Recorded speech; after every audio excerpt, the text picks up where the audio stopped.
इस धूप की खबर दिल्ली तक जा रही है और आपकी गर्मी भी खूब दिख रही है। सबसे महंगी बिजली 5 साल से आपसे वसूली नहीं वसूली इन्होंने।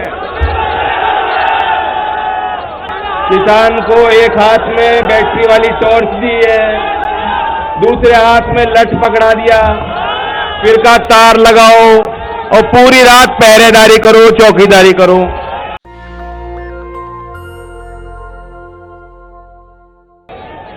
ये बिजनौर किसानों की धरती रही है, चौधरी चरण सिंह जी की कर्मभूमि रही है। चौधरी अजीत सिंह जी को आपने हर मोड़ पे भरपूर सहयोग किया उनका, और यहीं नजीबाबाद से प्रसिद्ध कवि दुष्यंत कुमार जी की भी जन्मभूमि रही है। और दुष्यंत कुमार जी के वे शब्द मैं यहां दोहराता हूं, जो इस नई उम्मीद को, इस नई उम्मीद और आपके चेहरे पे मुस्कुराहट को, इस विश्वास को बयान करते हैं। कैसे आकाश में सुराख नहीं हो सकता, अरे एक एक पत्थर तो तबीयत से उछालो यारों।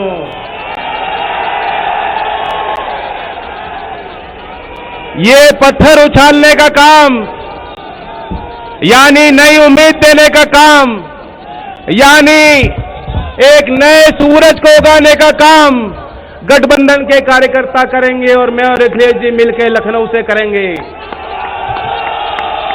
आज यहां बिजनौर पे अच्छी धूप खिल रही है।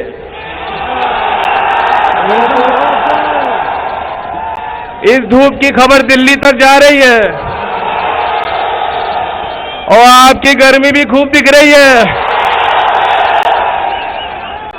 आने वाली 14 तारीख तक गर्म रहना है।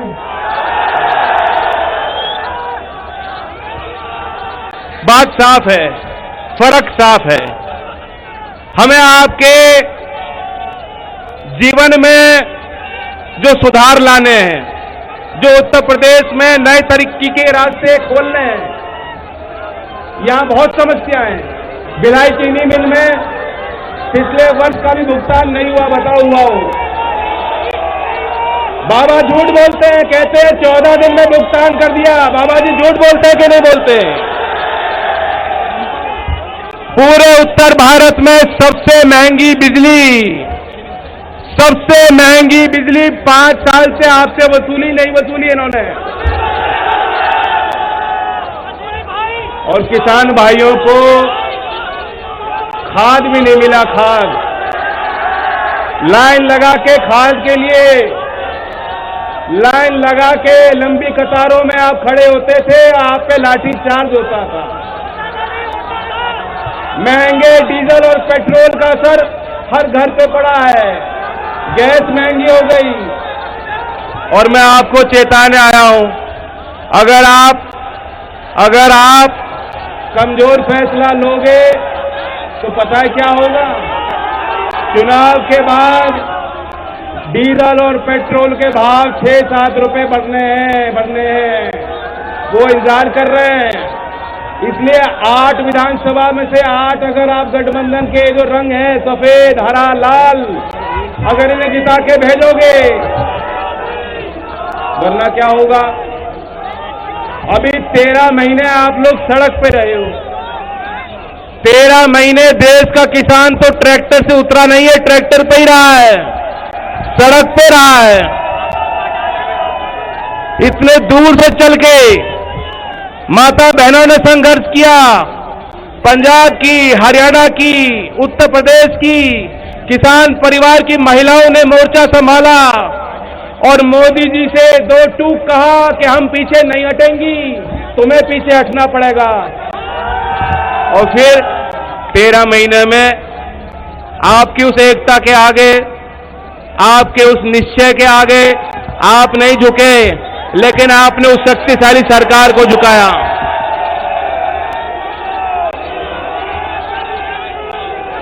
तो ये मौका है, इनके झूठ का पर्दा साफ कर दो। बाबा जी कहते हैं कि हमने गड्ढा मुक्त सड़कें दी हैं।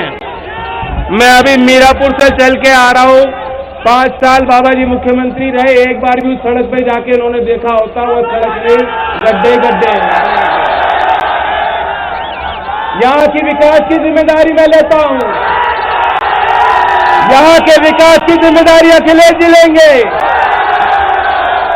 यहाँ की विकास की जिम्मेदारी आटो प्रत्याशी और आपके बीच हमारे संगठन के लोग लेंगे। और यहां ख्याल रखना, क्योंकि बिजनौर सदर के प्रत्याशी कौन है? ये भले आदमी डॉक्टर हैं पेशे से। अब इन्हें दूसरा भी इलाज करना पड़ेगा। पूरी सरकार इनको घेरने में लग गई। पूरी सरकार हमारे भले डॉक्टर नीरज को घेरने में लग गई कि पाकिस्तान जिंदाबाद का नारा लेंगे डॉक्टर नीरज चौधरी। क्या चौधरी चरण सिंह का नाती को भी दंगा करा सकता है? हम और अखिलेश जी मिलेंगे बिना किसी भेदभाव के। समय पे भर्तियां होंगी। बिजनौर में जो औद्योगिकरण होना चाहिए, जो विकास होना चाहिए, उन संभावनाओं को पर देने के लिए ये जो आपने साइन लगा रखा है बीएडी टेट वाला, चिंता मत करो, घोषणा पत्र में शामिल हो चुका है। अखिलेश जी बोलेंगे, ताली बजाओ इस बात पे। और मुझे बहुत खुशी है एक बात को लेकर। मैं एक ही बात आपके बीच रखना चाहता हूं। शिक्षा मित्र वाले भी इनको भी कह दीजिए। शिक्षा मित्र भी हैं और कामगार जो मजदूरी करता है, जो दिहाड़ी की मजदूरी करता है, उसके लिए कोई आर्थिक सुरक्षा कवच नहीं है।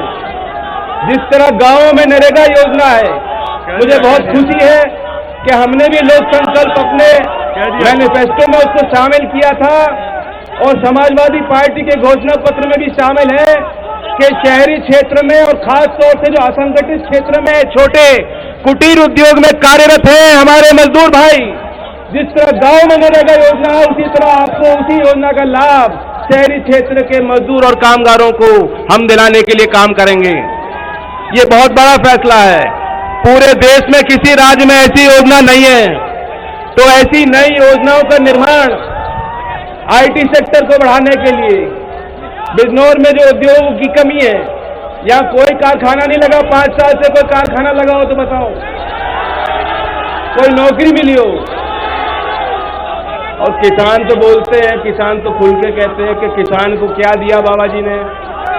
किसान को एक हाथ में बैटरी वाली टॉर्च दी है, दूसरे हाथ में लठ पकड़ा दिया, फिर का तार लगाओ और पूरी रात पहरेदारी करो, चौकीदारी करो।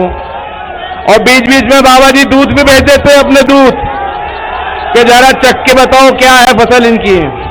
बेचते हैं कि नहीं बेचते? और ताज्जुब होता है। नेशनल दस्तक की आपसे गुजारिश है कि अगर इसको बचाना चाहते हैं तो नेशनल दस्तक को सब्सक्राइब करने के लिए रेड कलर के सब्सक्राइब बटन को दबाएं, फिर बेल आइकन की घंटी दबाएं। नेशनल दस्तक को बचाने के लिए बहुत जरूरी है कि हर खबर को शेयर करें, लाइक करें, कमेंट जरूर करें।